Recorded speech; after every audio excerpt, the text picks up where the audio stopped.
ইমাম হুসাইন রাদিয়াল্লাহু সুদূর মক্কা মদিনা থেকে তার স্বাস্থ্য ভাই মুসলিম বিন আকিলকে পাঠা দিয়েছিলেন। মনে আছে আপনাদের ঘটনা? হ্যাঁ, মনে রাখতে হবে, না তো ভুলে যাবে। মুসলিম বিন আকিলকে পাঠা দিয়েছিলেন, তিনি গেলেন, তার দুইটা সন্তান নিয়ে শহীদ হয়ে গেল। সেখানে শহীদ হলেন বাপ এবং দুই পুত্র, বাপ বেটা তিনজনে শহীদ হলেন। তারপরে হানি শহীদ হলেন, হানিকে নিয়ে শহীদ করা হলো। এই হানি ছিল কুফার সবচাইতে শ্রেষ্ঠ ব্যক্তি এবং তার কথা লোকেরা শুনতো, মানত। টাকা পয়সা সম্পদের দিক দিয়ে, ভদ্রতার দিক দিয়ে, নম্রতার দিক দিয়ে, সভ্যতার দিক দিয়ে কম ছিল না। এই হানিকে ইবনে জিয়াদ তার দরবারে নিয়ে বলল, একে খালি খালি মানলে হবে না, ছাদের উপর থেকে ফেলে দাও এবং হত্যা করো, না মরলে ওকে মরার পরও আবার পিটাইবা। তাই করেছিল, যাতে করে এইটা করার কারণ কি? কারণ একটাই, হুসাইনের পক্ষে যেন কেউ না আসে। ইমাম হুসাইনের পক্ষে যারা ধনাঢ্য ব্যক্তিরা, এদেরকে যদি থামায় দেওয়া হয়, তাহলে পরে ইবনে জিয়াদ চিন্তা করেছিল মুয়াবিয়ার বেটা এই যে রাস্তা ক্লিয়ার হয়ে যাবে। রাস্তা ক্লিয়ার করার জন্য হুসাইন রাদিয়াল্লাহুর বাবা হযরত আলী ইবনে আবু তালিব রাদিয়াল্লাহুর ভালোবাসার সব মানুষকে তারা হত্যা করলো। সর্বশেষে হত্যা করেছিল হানিকে। হানির বাড়ি কোথায় ছিল? ধনী ব্যক্তি তিনি ছিলেন। ইতিহাসের মধ্যে লেখেন, ওনাকে মারার পরে লোকরা শুধু চাই দেখলো, চোখের কোনায় পানি বয়ে বয়ে পড়তেছে লোকদের, কিন্তু কেউ কোনো কথা বলতে পারি নাই। বাংলাদেশের একজন আন্তর্জাতিক কোরআনের পাখিকে যখন ধরে নিয়ে গেল খামা খাইয়ে, ধরে নেওয়ার পরে যখন তাকে জেলখানা নিল, নেওয়ার পরে বন্দি করলো, বন্দি করার পর তাকে ফাঁসির মঞ্চে চড়ানোর জন্য অনেক রকম রায় প্রদান করার চেষ্টা করলো, কিন্তু কোনো সাইডে যখন হলো না, শেষ তাকে অমৃত্যু কারাদণ্ড করলো। বাংলাদেশের শুধু মানুষ নয়, সারা পৃথিবীর মানুষ তাহাজ্জুদ নামাজ পড়ে পড়ে আল্লাহর কাছে দোয়া করছে, আল্লাহ তুমি এই কোরআনের পাকে আল্লামা সাইদি সাহেবকে তুমি হেফাজত করো, জানে মালে বরকত দাও। কই শুনে পাই নাই, বলে শুধু বলে নাই, সারা পৃথিবীর মানুষ তার জন্য দোয়া করেছেন। শেষ পর্যন্ত উনি একটা কথাই বললেন, আমি দোয়া করে আল্লাহ যেন আমাকে শহীদের মৃত্যু দেয়। তিনি বারবার অনেক তাফসীর মাহফিলে বলেছেন, আমি তার তাফসীরে একই মঞ্চে আলোচনা করেছি। বগুড়া ইসলামী সমাজ কল্যাণ পরিষদ পত্রিকায় 3 দিন তাফসীরে আমিও দ্বিতীয় দিনে থেকেছি, উনি তৃতীয় দিনে প্রধান বক্তা থেকেছেন। এই অদম গোলাম মাসে এঁকেছেন। ঈশ্বরদীর পাকশি ফুরফুরা মাহফিলে একই সাথে এরকম পাশাপাশি থাকেছি একই মঞ্চে। এই গোলাম আলোচনা করেছে, আজকে নতুন নয়। এই আল্লাহর এই গোলাম অধম এই কোরআনের পাখিকে যখন শহীদ করার জন্য হাসতে হাসতে যিনি বাইরে হলো, আর হাসতে হাসতে কথা বলতেছে, তার কিছুক্ষণ পরে তার লাশটা চলে আসলো।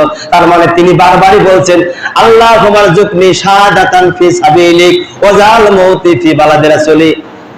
ও আল্লাহর বান্দারা, হযরত উমর ইবনে খাত্তাব দোয়া করতেন, হায় আল্লাহ আমাকে রাসূলের শহরে মন দিও, রাসূলের শহরে আমাকে শহীদের মৃত্যু দান করিও। আমি সাইদিও দোয়া করি আল্লাহ যেন আমাকে শাহাদাতের পেয়ালা পানি পান করায়। আল্লাহ পাক দোয়া কবুল করেছেন, মঞ্জুর করেছেন। শহীদের পেয়ালা পানি পান করে দুনিয়া থেকে জান্নাতবাসী হয়ে গেছে। বলি মারহাবা, লিল্লাহি তাকবীর। এটা আমাদের শুধু বাংলাদেশের গৌরব ছিল না, সারা পৃথিবীর মুসলমানদের গৌরব ছিল। ঠিক কিনা? আমি ঠিক। সুতরাং আল্লাহ রাব্বুল আলামিনের এই মাহবুব বান্দাকে যখন ধরেছিল, বাংলাদেশের মানুষ শুধু কেঁদেছিল, কোনো কথা বলতে পারেনি ভয়তে। বলতে গেলে পরে কয় এটাও রাজাকার, ধর ওরে পাকড়াও কর। কথা বলেন, এরকম ছিল কি ছিল না? যখন 12-13 সালে ফতোয়া দেওয়া বন্ধ করলো, যে ফতোয়া দিতে উনি পারবে না, কোন আলেম ওলামা ফতোয়া দিতে পারবে না, ফতোয়া যখন বন্ধ করলো, যখন নেত্রী শেখ হাসিনা, আওয়ামী লীগের নেত্রী শেখ হাসিনা ফতোয়া দেওয়া বন্ধ করেছিল, ফতোয়া বন্ধ করলো, কিন্তু ফতোয়া আমাদের বন্ধ করে দিতে দিল না। এই নাটোর জেলায় একটা অবৈধ ঘটনা ঘটেছিল। আমি যখন ফতোয়া দিতে চাইলাম, কিন্তু সরকার থেকে বললো খবরদার ফতোয়া দেওয়া যাবে না। এই ফতোয়া না দেওয়ার দলে নাটোর জেলা থেকে আমি পাবনায় বিতাড়িত হয়ে চলে গেছিলাম বাধ্য হয়ে। আমার ভাইয়ের কথা বলবো না, একদিন হয়তো বা জানে যাবেন, সেদিনকে সেই কথা হবে। এরপরে আমরা আল্লাহ রাব্বুল আলামিন তার মাহবুব বান্দা ইমাম হুসাইন রাদিয়াল্লাহু সুদূর মক্কা মদিনা ছেড়ে হেজাজের হাওয়া বাতাস, মক্কা মদিনার আলো বাতাস, নামাজি রওজা পাশ থেকে দোয়া নিতে রওনা করলেন, সুদূর কুফার দিকে পা বাড়ালেন। লোকদেরকে বলল, আমরা চললাম কুফার পথে। স্ত্রী 8 মাসের গর্ভবতী, তাকে নিয়ে রওনা করেছিলেন কুফার পথে। রওনা করার পরে ফরজদৌল কবির সঙ্গে সাক্ষাৎ হয়ে গেল। কবি বলছেন, কোথায় যাচ্ছেন আপনি? ভাই আমি যাচ্ছি মক্কা মদিনা থেকে বের হয়েছি, কুফার দিকে পা বাড়িয়েছি। আপনি যাওয়া ঠিক হবে না। আমি দেখতে পাচ্ছি অল্প দিনের ভিতরে এই পরিবার পরিজন লয়ে আপনি শাহাদাতের পেয়ালা পানি পান করবেন। কুফার মানুষ আপনাকে চিঠি দিয়েছে, কিন্তু কুফার মানুষের মন একরকম আর অন্তর হলো আর এক রকম, চেহারা একরকম, ভিতরে আর এক রকম। ওরা হলো মুনাফিক, ওরা যা মুখে বলে কাজে তার বিপরীত করে। সুতরাং আপনি কোথায় যাচ্ছেন সেখানে যাবেন না, কোথায় যে কোনো লাভ হবে না, আপনাকে তারা শহীদ করবে, হত্যা করবে। ইমাম হোসেন রাদিয়াল্লাহু তাআলা আনহু তিনি বললেন, মনিবের উপর থেকে যেটা ফয়সালা হবে সেটাই ফয়সালা হয়ে যাবে। আমার নানাজি আমাদের দুই ভাইয়ের বিনিময়ে আল্লাহ রাব্বুল আলামিনের কাছে সাহায্য চেয়েছেন, নানাজির গুনাহগার উম্মতদেরকে আল্লাহ পাক maaf করে দিবেন। সেই জন্য আমরা মক্কা মদিনা থেকে দুই ভাই, এক ভাই শহীদ হয়ে গেছে। আমি রওনা করেছি কুফার পথে পা বাড়াচ্ছি, একমাত্র কুরআন সত্য বাণী আল্লাহর কালাম, এই সত্যটা প্রতিষ্ঠিত করার জন্য, নানা ভাইয়ের আদর্শটা টিকে রাখার জন্য আমি মক্কা মদিনা থেকে বের হয়েছি, কুফার দিকে পা বাড়িয়েছি। এতদিন শহীদ হওয়ার আগে হয়ে যাব, তুমি কুরআনের শাসন ব্যবস্থা এই জমিনে কায়েম করার জন্য আমি সংগ্রাম করে লড়াই করে যাব। কবি ফরজদৌল কবির কাছ থেকে তিনি রওনা করলেন। রওনা করার পরে এদিকে মুয়াবিয়ার সন্তান ঈদের দরবারে, মুয়াবিয়া যার সন্তান ইবনে জিয়াদ, মুসলিম বিন আকিলের মাথা, হানির মাথা, যখন পৌঁছায় দিলেন দরবারে, ইজিদ বলছে, ইবনে জিয়াদের কাছে পত্র লিখেছে, আমি জানতে পারলাম মক্কা মদিনা থেকে ইমাম হোসেন নাকি কুফার দিকে পা বাড়িয়েছে। যদি কথা সত্য হয়ে থাকে তাহলে পরে পথ রোধ করে দাঁড়াতে হবে। ইমাম হোসেন যখনই আসবে, যে পরিমাণ যেন ব্যাক করে না যেতে পারে, চতুর্দিক থেকে ব্যারিকেড দিতে হবে যেন ফিরে না যেতে পারে মক্কা মদিনায়। আমার কথা যেন স্মরণ থাকে। আর মক্কা মদিনার গভর্নরকে চেঞ্জ করিয়ে নতুন গভর্নর নিযুক্ত করলাম, ওর সঙ্গে যোগাযোগ করতে হবে তোমাকে।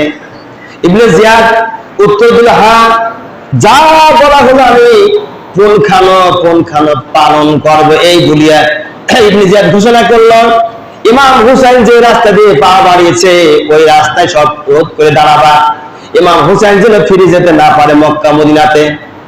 সত্যি তাই করলো। মক্কা মদিনার রাস্তা, গলিতে যাবার যে সমস্ত রাস্তা ছিল সকল রাস্তা সে বন্ধ করে দিল, লোকজনদের দিয়ে বন্ধ করে দিয়ে ইমাম হুসাইন রাদিয়াল্লাহু এক এক করে সামনে এগিয়ে আসছেন। আস্তে আস্তে সম্মুখে যখন এগিয়ে আসছে, অমন সময় একদল পাখি যেন আকাশ থেকে বলতেছে, কে আসিস রে, মদিনায় বনোয়ারায় খবর দে, ইমাম হুসাইন কিন্তু অল্প দিনের মধ্যে শহীদ হয়ে যাবে। কে আসিস রে, যা যা মদিনায় চলে যা। রাসূল একবার উম্মে সালমা রাদিয়াল্লাহু তাআলা আনহা, আমাদেরই মা জননী উম্মে সালমার কাছে বোতলের মধ্যে কিছু মাটি দিয়ে বলছেন, উম্মে সালমা রে, এই মাটিটুকু বোতলের মধ্যে রেখে দাও, যেদিনকে দেখবা বোতলের মাটি লাল হয়ে গেছে ওই দিনকে জানবা আমার হুসাইন কারবালায় শহীদ হয়ে গেছে।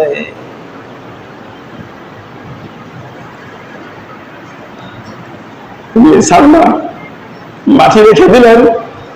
ইমাম হুসাইন রাদিয়াল্লাহু তিনি মক্কা মদিনা থেকে রওনা করে কুফার দিকে পা বাড়িয়েছে। যেখানে তাবু ফেলায় সেখানে শত্রুদের আক্রমণ, চতুর্দিক থেকে বেষ্টন করে ঘিরে রেখেছে, একটু আগায় আবার বেষ্টন করে ঘিরে রাখে। এমন করতে করতে কুফা নামক জায়গা যখন পৌঁছায় গেছে, যাওয়ার পরে কুফার লোকজন সেখানে ইবনে জিয়াদের পক্ষে, এই দুই পক্ষে তামামা বাজি উঠেছে, যুদ্ধ সরঞ্জাম দুইজনের পক্ষে রেডি হয়েছে। ইমাম হুসাইন রাদিয়াল্লাহু 70 জন মতান্তরে 72 জন সৈন্য নিয়ে সেখানে রওনা করেছেন। ইতিহাসের পাতা খুলে দেখা যায় 72 জনের মধ্যে 2 জন অতিরিক্ত ছিল। তিনি হলেন একজন হুর ইবনে জিয়াদের বড় সৈনিক, বড় তীরন্দাবাজ, যার ডানকাবাজ, তিনি হলে ইমাম হুসাইনের পক্ষে পরবর্তীতে এসেছিলেন। আর আরেকজন হলো ইমাম হুসাইনের কলিজার টুকরা সন্তান, নবজাতক শিশু। 2 ঘন্টার ব্যবধানে ওই শিশুটাকে তীর মারিয়ে তাকে শহীদ করা হয়েছিল। ইবনে জিয়াদের পক্ষ থেকে। এই দুইজন মিলায় 72 জন আমি হিসাবে পাই। আমার ভাইরা, হযরত হুসাইন রাদিয়াল্লাহু 10ই মুহররম রাত, জ্যৈষ্ঠ রাত্রিতে 10ই মুহররমের রাত কুফার ময়দানে, মাঝখানে অনেক ঘটনা আমি বাদ রাখলাম, কারণ সামনে অনেক কথা বলতে হবে, এই জন্য বাদ রাখলাম। কুফার ময়দানে অনেক লোক জড়সড় হয়ে গেছে। ইমাম হুসাইনের পক্ষে মাত্র 72 জন মানুষ, ছোট বড় মিলায় রয়েছে, নারী পুরুষ সহকারে। এই যে পক্ষে শত শত সৈন্য বাহিনী, ইমাম হুসাইন রাদিয়াল্লাহু একদিকে দাঁড়ানো, অপর দিকে ইবনে জিয়াদের লোকজন দাঁড়িয়ে রয়েছে। উভয় পক্ষের মুখোমুখি কথা হচ্ছে। রাত তখন গভীর হয়েছে, জ্যোৎস্না ভরা রাত। ইমাম হুসাইন বলছে, ও ইবনে জিয়াদের লোকেরা, এই জন্য মানুষেরা শোনো, আমি হুসাইন তোমাদের কোনো অন্যায় করি নাই, অপরাধ করি নাই, আমি তোমাদের সাথে কোনো জায়গা জমি বাড়ি গাড়ি নিয়ে তোমাদের সাথে গন্ডগোল করি নাই। আমি হলাম রাসূলের দহিত্র, আমি জান্নাতের যুবক, আমি হলাম জান্নাতের সর্দার হব। আমার ভাই হাসান তিনিও জান্নাতের সর্দার হবে। তোমরা যদি জান্নাতের সর্দারকে দেখতে চাও তাহলে দেখে নাও। আমাকে যদি তোমরা না মানো তাহলে আমাকে এখান থেকে ফিরে যাওয়ার জন্য মদিনায় সুযোগ করে দাও। যদি মদিনা না যেতে যাও তাহলে আমাকে অন্য রাস্তায় ফিরে যাওয়ার জন্য সুযোগ করে দাও। 3 নম্বর প্রস্তাব, যদি তাও না যেতে দাও, আমাকে তোমরা দামেস্কের কুখ্যাত জালেম শাসক এই যে দরবারে যাওয়ার জন্য সুযোগ করে দাও।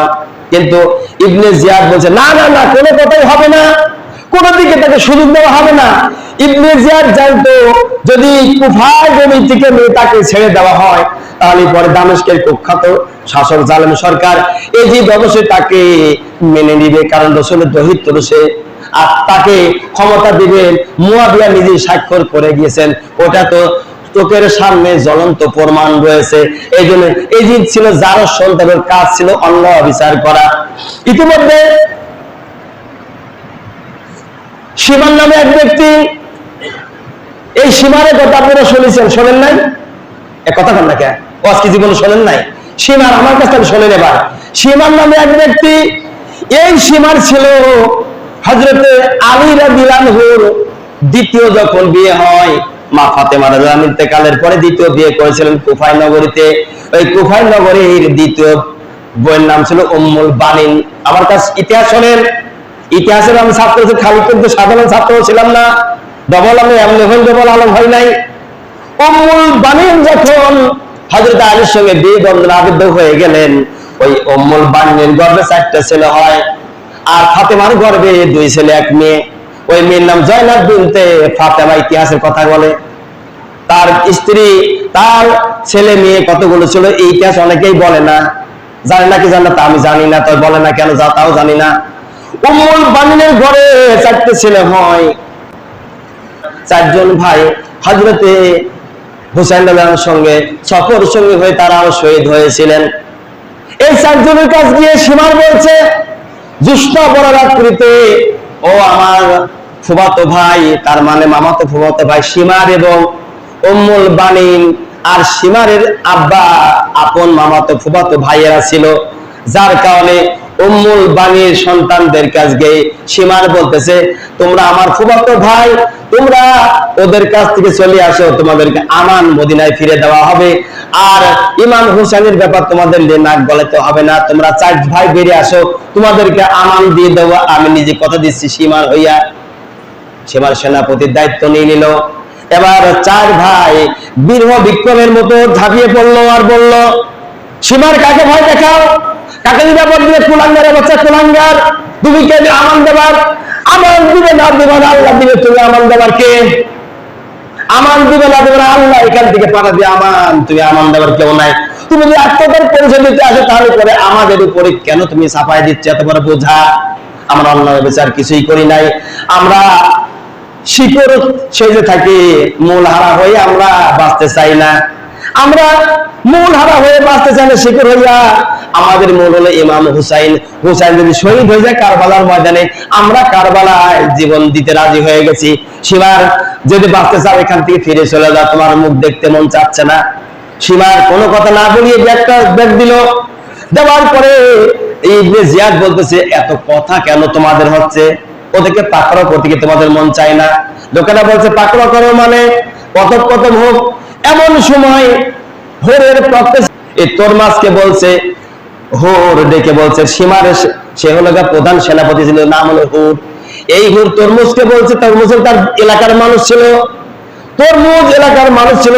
হুর চায় না যেন হুসাইনের সঙ্গে তরমুজ জিহাদ করিয়ে জাহান্নামগামী হোক, এটা চায় না। সেই জন্য এলাকার মানুষ হিসাবে তরমাজকে বল, তরমাজ তোমার হুটকে তুমি আজকে কি পানি খাওয়াইছো? তরমাজ বুঝতে পারলো আমাকে যুদ্ধ করতে নিষেধ করতে, ইশারায় বুঝে গেছে। ইশারায় বুঝে গেল আমাকে যুদ্ধ করতে মানা করতেছে, ফিরে যেতে বলছে। তিনি বলেন না আজকে তো পানি খাওয়াই নাই, পানি খাওয়াই আসো। পানি খাওয়ানোর কথা বলে তরমাজ চলে গেল, ইমাম হোসেনের বিরুদ্ধে যুদ্ধ করলেন না। হোর এবার জ্যৈষ্ঠ ভরা রাত্রিতে ইমাম হুসাইনকে বলছে, ইমাম হুসাইন একটা বার কি বশ্যতা স্বীকার করে নেওয়া যায় না? এজিদের বশ্যতা স্বীকার করে নেন, তাই তো আপনার কোন পথের কাঁটা থাকে না। ইমাম হুসাইন বলছে, হুর তুমি ভাবলে কি করে এই কোরআনকে প্রশ্ন করা বাদ দিয়ে, আল্লাহর দিন কায়েম করা বাদ দিয়ে, আমার নানাদের আদর্শ বাদ দিয়ে আমি বাতিলের সঙ্গে হাতে হাত মিলিয়ে চলবো? তুমি ভাবলে কি করে নিজের জীবন টুকরো টুকরো করে যদি হয়ে যাবে, আল্লাহ দিন জমিনে বিজয় না করে আমি হুসাইন পিছপা হবে না। আল্লাহু আকবার। আমার ভাইরা, হোর এবার থেমে গেল। হোরের পক্ষ থেকে সংবাদ আসলো, ইমাম হুসাইন আর কথা নেই, যুদ্ধ হবে। ইমাম হুসাইন বলছে যুদ্ধ এখন হবে না, যে যুদ্ধ করতেই আগামীকাল সকালে যুদ্ধ হবে। এই বলিয়ে ইমাম হুসাইন রাদিয়াল্লাহু তাআলা আনহু তিনি পিছপা হয়ে চলে গেলেন, তারা পিছপা হয়ে চলে গেল। এমন সময় ইবনে জিয়াদের পক্ষ থেকে কয়েকজন সৈন্য পাঠা দিল চক্কর মারার জন্য। চক্কর যখন মারতে গেল, ওই সময় ইবনে জিয়াদের সৈন্যদের উপরে আক্রমণ করলো একমাত্র কাসেম বিন হাসান। বের হয়ে যখন গেল, বাপের চেহারা যেমন চেহারা, সুদক্ষ তমন মহাবীর পুরুষ, দাদার মতো চেহারা ছিল। আর ওই লোকে যখন বের হয়ে গেল, ইবনে জিয়াদের সৈন্যরা ময়দান ছেড়ে তারা পালায় গেল। তিনি এক চান্সে ঘোড়ায় নিয়ে এসে তাদেরকে মুঠির মধ্যে নিয়ে এসে দিল। এমন সময় হুর বলছে আগামীকালে যুদ্ধ হবে, তোমরা কেউ তার গায়ে আঘাত করিও না। তাই তাদেরকে নাগালের ভিতরে পাওয়ার পরও ইমাম হুসাইনের পক্ষে সৈন্যরা তাদেরকে ছেড়ে দিল। ছেড়ে দেওয়ার পরে এবার হুর তার বাহিনীর কাছে বক্তব্য দিয়ে বলতেছিল, আমার সৈন্য বাহিনীরা শোনো, আমি তোমাদের আজকে প্রধান সেনাপতি, আমার তীরন্দাজ। এই মক্কা মদিনা থেকে একমাত্র ইমাম হুসাইন আসছে। ইমাম হুসাইনের সঙ্গে সাথে সফর সঙ্গীরা একমাত্র আমার সাথে পেরে উঠতে পারে, অন্যথায় কুফার ভিতরে আমার সঙ্গে তীরন্দাজ কেউ করে পারবে না। আমি তোমাদের বলছি, ইবনে জিয়াদের পক্ষে যুদ্ধ করে, মুআবিয়া ছেলে এইদের পক্ষে যুদ্ধ করে আমি জাহান্নামগামী হতে চাই না। এই দুনিয়ার সুখ সুখ নয়, আরেকটা দুনিয়া আছে, ওই টাকা সুখ আমাদেরকে অর্জন করতে হবে। ওই সুখ যদি অর্জন না করি আমাদের এই জীবনের কোনো মূল্য নাই, কোনো উপায় নাই। সুতরাং আমি তোমাদের সঙ্গে থাকবো না। তোমরা আমার সঙ্গে আসতে চাও, আমি হুসাইনের দলে চলে যাব, তোমাদের সঙ্গে আর আমি থাকবো না। হোর এবার নিজের দল বল ছেড়ে দিয়ে ইমাম হুসাইনের কাছে গিয়ে দুই হাত এভাবে জোর করে ধরলো, আল্লাহর নবী দহিত আমাকে আল্লাহর রাস্তায় মাফ করে দেন। বলা হলো কি অন্যায় কি অপরাধ করেছে, মাফ করবো। ইমাম হুসাইন গো, আমি আপনাকে যুদ্ধই ঠেলে দিয়েছি, ইবনে জিয়াদের কারণে আমাকে চাপাচাপি করেছে, আমি ছিলাম প্রধান সেনাপতি, যার কারণে আপনি যেখানে তাও ফেলেছেন ওইখান থেকে ব্যারিকেড দিয়ে আস্তে আস্তে আপনাকে কুফা পর্যন্ত নিয়ে এসেছি। আমি আপনার কাছে মাফ চাই, দোয়া চাই, আমি আমাকে যদি মেরেও ফেলে দেন ইবনে জিয়াদের দলে ফিরে যাব না, এখান থেকে আমি শহীদ হয়ে যাব, তো ফিরে যাব না। আমাকে আল্লাহর রাস্তায় মাফ করে দেন, আমি আপনার সঙ্গে থাকিয়ে যুদ্ধ করতে চাই। আমি জাহান্নামের সঙ্গে থাকিয়ে জাহান্নামে যেতে চাই না, আমি আপনার সঙ্গে থাকতে চাই। আপনি আল্লাহর রাস্তায় মাফ করে আমাকে আপনার সঙ্গের সাথে বানাইয়া দেন। হযরতে ইমাম হুসাইন রাদিয়াল্লাহু এবার আখের দিকে চাইলো, মুখের দিকে চাইলো, চাওয়ার পরে আল্লাহর রাস্তায় মাফ করে তাকে নিজের দলে ফিরিয়ে নিয়েছিলেন। বলি মারহাবা, জোরে লিল্লাহি তাকবীর, শব্দ করে হলো না, লিল্লাহি তাকবীর। আগামী আলোচনা বাকিটুকু হবে ইনশাআল্লাহ, আজকে সময় নেই। যারা